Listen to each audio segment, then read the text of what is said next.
buong puso kong sinasabi si Brad Eli ay sugo ng Diyos, aral dito dalisay at mananatili pa rin ako dito.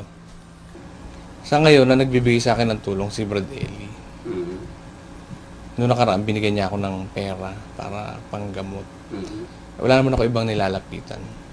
Napakabait ni Brad Eli. Sa lahat ng mga nag-iisip o nagdududa, kahit mga bagong kapatid, o kaya hindi pa kayo kapatid, nakikinig pa lang kayo, hindi dapat pag-isipan ng masama yung mangangaral na sa Diyos. At hindi dapat labanan. Mali yun. Ano ang masasabi mo sa doktrina ng samahang ito ni Brother Eli Soriano kumpara dyan naman sa Iglesia ni Cristo na Ginoong Manalo? Malayo po. Malayo. Kasi dito tunay na aral. Pagmamahal sa kapwa. Ang unang tinuturo. Samantala dun sa kabila, hindi mo matatanggap na Kristo'y tao. Tapos mapapanood mo yung mga nagsasalta dun, ayaw lumuhod sa Diyos. At marami pang kung ano-anong kontra-kontra na aral na wala sa Biblia.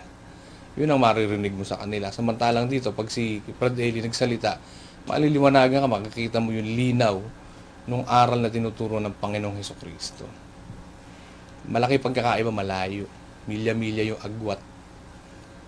Tsaka hindi naman dapat pinagkukumpara yung totoo sa hindi totoo Alam mo naman yung totoo, di ba? Hindi ako sasama. Dahil alam ko yung aral, alam ko mangyayari sa akin in the future pag sumama ako sa kanila. Mapapahamak lang ako. Sabi nga ni Brad Josel nakaraan, para ako lumundag sa impyerno ng madalian. Pag ako'y sumama o umanib sa kanila.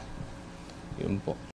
Doon naman sa nabanggit mo, Brad Daniel, na problema mo dito sa samahan, yun naman inaamin mo na talagang meron kang nagawang pagkakamali. Meron. May nagawa talaga akong pagkakamali. Kasi nga, Brother Daniel, yung mga nagsalita na nung sila makipag-usap kay Brother Eli, ang bilang umabot ng mga 14, yung mga merong reklamo na nagkaroon ka ng problema sa kanila. Yun ba talaga bang ganun yun, Brother Daniel? Talaga bang yun ang nangyari? Umabot ng ganun? Hindi ko na matandaan, Brad Willie. Pero kung ganun man, humingi ako ng dispensa sa kanila lahat. Humingi ako ng tawad.